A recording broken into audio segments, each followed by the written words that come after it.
আমরা নিজেরা সর্বপ্রথম দুঃখিত, আপনাদের সকলের কাছে আমরা ক্ষমা প্রার্থী।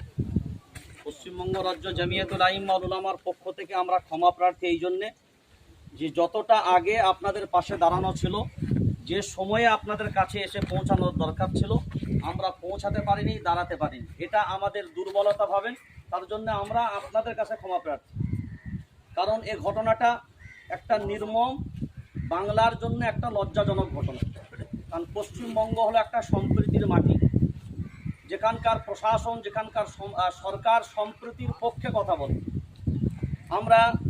আপনারা সবাই জানেন যে হয়তো দুর্গাপুরে ঘটনাটা ঘটেছে, যেখানে আমরা আজ থেকে 2 দিন আগে অলরেডি দুর্গাপুরে গিয়েছি এবং টোটাল সমস্ত কেসের যে বিবরণগুলো আমরা ডেপুটি কমিশনারের সাথে প্রায় 40 মিনিটের মতন আমরা কথা বলে ডেপুটেশন দিয়েছি। ওনার সাথে পুরো কেসের ব্যাপারগুলো আমরা আলোচনা করেওছিলাম।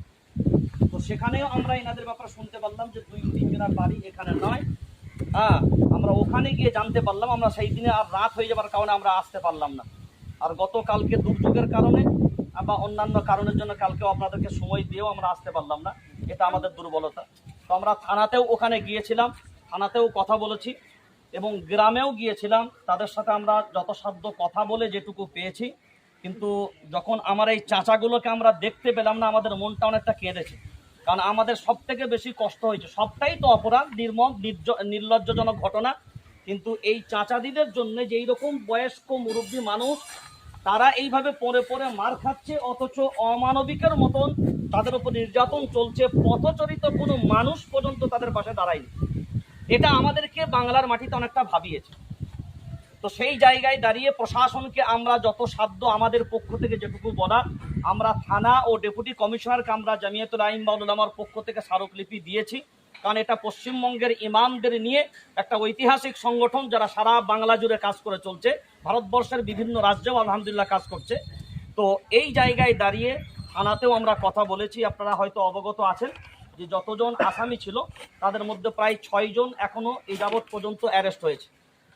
কিন্তু সবথেকে দুর্ভাগ্যজনক যেটা আমাদের কাছে বারবার রিপোর্ট এসছে এবং আমরা যেটা বারবার বলেছি, আমি গতকালকে, তাদের পয়সা লুট হয়েছে, চুরি হয়েছে, সেই তাদের ক্ষতিপূরণের আমরা এই বীরভূমের মাটি থেকে দাবি করছি, তাদের উপযুক্ত ক্ষতিপূরণের ব্যবস্থা করা হোক। এটা সরকার উদ্যোগ নিক। এবং আমরা দেখতে পাচ্ছি এখনো পর্যন্ত চাচা মাথায় ব্যান্ডেজ করে আছে, আর একজন এখন নড়তে পারছেন না, হাতগুলো নিয়ে, কোমরগুলো নিয়ে। এই বয়স্ক মানুষগুলোকে আমরা সালাম করার বয়স, সেই জায়গায় আমরা লাঠি ঘুষি, এত নির্লজ্জপনা বাংলার মাটিতে হচ্ছে। এটা খুব লজ্জাজনক ঘটনা। সেই জন্য